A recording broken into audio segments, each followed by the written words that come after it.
अगले श्लोक में कहते हैं कि मनुष्य का आराध्य देव एक ही होना चाहिए, यानी इष्ट देव एक ही होना चाहिए, फिर चाहे वह केशव हो या शिव हो। इसी तरह मित्र भी एक ही होना चाहिए, चाहे वह राजा हो या फक्कर यानी साधु हो। घर भी एक हो, चाहे वो नगर में हो या वन में हो। स्त्री भी एक ही हो, फिर चाहे वो सुंदरी हो या गुफा हो, यानी चाहे वह सुंदर रूप में हो या गुफा रूप में हो। महाराज भर्तृहरि कहते हैं कि व्यक्ति का इष्ट देव एक रूप में ही होना चाहिए, भले ही वो कृष्ण हो या शिव हो। मित्र भी एक ही व्यक्ति बनाए, चाहे वह राजा हो या रंक। एक ही स्थान पर व्यक्ति को निवास करना चाहिए, चाहे वह सांसारिक होकर नगर में रहे, चाहे बैरागी होकर के नगर से बाहर रहे। स्त्री भी एक ही रहे, सांसारिक सुंदरी या गुफा रूपी वैराग्नी हो।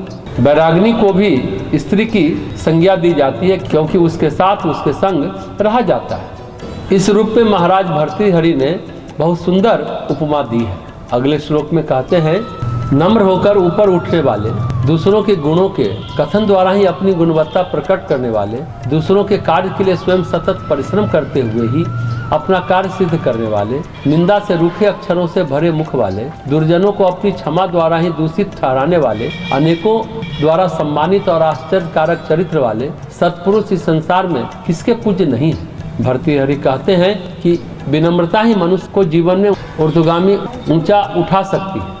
इस प्रकार ऊंचा उठने वाले, दूसरों के गुण द्वारा ही अपनी गुणवत्ता प्रकट करने वाले, निंदा रूपी शब्द से रहित मुख वाले, दूसरों के कार्य के लिए सदा अनवरत परिश्रम करने वाले, दुर्जनों को क्षमा द्वारा ही दूषित ठहराने वाले, अनेकों द्वारा सम्मानित चरित्र वाले सत्पुरुषों की संसार में भला कहाँ उसकी पूजा नहीं होती। ऐसे व्यक्तियों की सदा सर्वदा पूजा की जाती है।